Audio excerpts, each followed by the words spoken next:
नमस्कार, स्वागत है आप सभी का फिर से हम एक बार हमारे YouTube channel number 1 GS research centre पर। इंडियन पॉलिटी, भारतीय संविधान से संबंधित ऐसे प्रश्न जो कि टॉप लेवल के क्वेश्चन होंगे। तो आज के इस सेशन में हम टॉप लेवल के क्वेश्चंस 15 टॉप लेवल के क्वेश्चंस देखेंगे और इससे आपको देखना है कि आप कितने सही कर पाते हैं। हमें अंत में कमेंट करके ज़रूर बताइएगा। अगर चैनल पर नए हैं तो चैनल को सब्सक्राइब करिएगा, वीडियो को लाइक करिएगा। चलिए पहला प्रश्न देखते हैं। पहला नंबर प्रश्न है कि निम्नलिखित में से कौन सा राज्यसभा का पदेन अध्यक्ष है। याद रखेंगे, इसका राइट आंसर होगा ऑप्शन नंबर डी जो है उपराष्ट्रपति। इसका राइट आंसर होगा। चलिए अगला नंबर प्रश्न देखेंगे। अगले नंबर प्रश्न की तरफ बढ़ेंगे। अगला नंबर प्रश्न है कि संविधान के 74वें संशोधन द्वारा 12वीं अनुसूची में जोड़े गए मदों की संख्या कितनी है।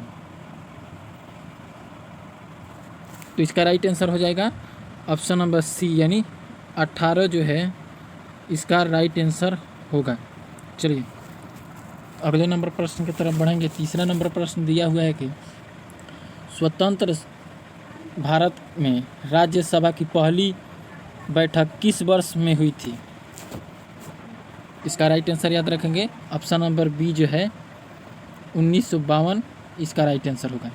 चलिए अगले नंबर प्रश्न की तरफ बढ़ते हैं। अगला नंबर प्रश्न दिया हुआ है कि साइमन कमीशन की सिफारिशों को निम्नलिखित में से किसमें शामिल किया गया। तो भारत सरकार अधिनियम 1935 में साइमन कमीशन के सिफारिशों का शामिल किया गया है, यानी ऑप्शन नंबर ए जो है इसका राइट आंसर होगा। चलिए पाँचवें नंबर प्रश्न की तरफ बढ़ेंगे। पाँचवा नंबर प्रश्न दिया हुआ है कि किस मामले में सर्वोच्च न्यायालय ने कहा कि प्रस्तावना में संशोधन किया जा सकता है। इसका राइट आंसर हो जाएगा ऑप्शन नंबर सी जो है केशवानंद भारती जो है इसका राइट आंसर होगा। अगले नंबर प्रश्न की तरफ बढ़ते हैं। अगला नंबर प्रश्न दिया हुआ है 6 नंबर प्रश्न है कि निम्नलिखित में से कौन संविधान सभा की महिला सदस्य नहीं थी, यानी वो कौन महिला थी जो संविधान सभा की सदस्य नहीं थी। इसका राइट आंसर हो जाएगा ऑप्शन नंबर डी जो है नेली सेनगुप्ता जो थी वो संविधान सभा के सदस्य नहीं थी। नहीं तो ये लीला राय, बेगम एजाज रसूल और दक्षिणायनी वेलायुधन जो थी ये तीनों के तीनों संविधान सभा के सदस्य थी। चलिए अगले नंबर प्रश्न की तरफ बढ़ेंगे। 7वां नंबर प्रश्न देखेंगे। 7वां नंबर प्रश्न दिया हुआ है कि भारत सरकार अधिनियम 1935 के तहत अविष्ट शक्तियाँ किसे दी गई थी।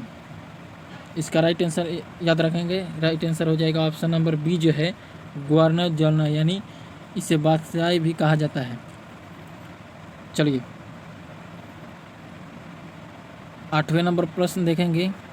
8वां नंबर प्रश्न है कि प्राक्कलन समिति के अध्यक्ष की नियुक्ति कौन करता है।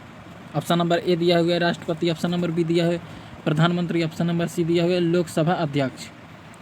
तो इसका राइट आंसर हो जाएगा ऑप्शन नंबर सी जो है लोकसभा अध्यक्ष इसका राइट आंसर होगा, जो है प्राक्कलन समिति के अध्यक्ष की नियुक्ति करता है। चलिए 9वें नंबर प्रश्न की तरफ भागेंगे। 9वें नंबर प्रश्न दिया हुआ है कि निम्नलिखित में से कौन सा विश्व का पहला और सबसे पुराना संघ है।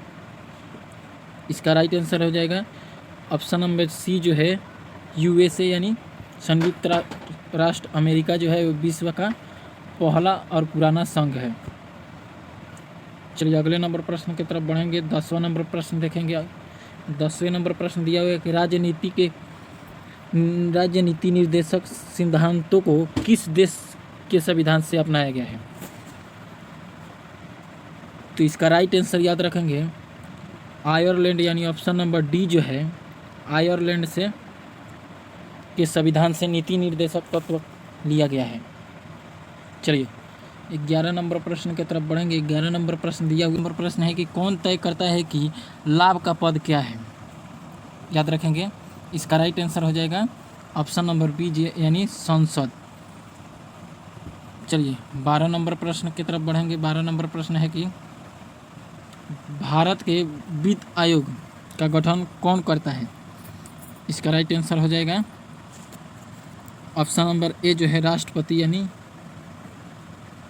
भारत के वित्त आयोग का गठन राष्ट्रपति करते हैं, इसका राइट आंसर होगा। चलिए 13 नंबर प्रश्न की तरफ बढ़ेंगे। 13 नंबर प्रश्न दिया हुआ है कि स्थानीय सरकार के केंद्रीय परिषद की स्थापना कब हुई थी, इसका राइट आंसर हो जाएगा ऑप्शन नंबर बी जो है 1954 में इसकी स्थापना हुई थी। चलिए 14 नंबर प्रश्न की तरफ बढ़ेंगे। 14 नंबर प्रश्न दिया हुआ है कि मुख्यमंत्री के वेतन और भत्ते को कौन तय करता है, तो इसका राइट आंसर हो जाएगा ऑप्शन नंबर डी जो यानी राज्य विधानमंडल जो है यह मुख्यमंत्री के वेतन और भत्ते तय करता है। चलिए 15 नंबर प्रश्न देखेंगे। 15 नंबर प्रश्न है कि जनहित याचिका की अवधारणा किस देश में उत्पन्न हुई थी, इसका राइट आंसर हो जाएगा ऑप्शन नंबर डी जो यानी यूएसए, इसका राइट आंसर होगा।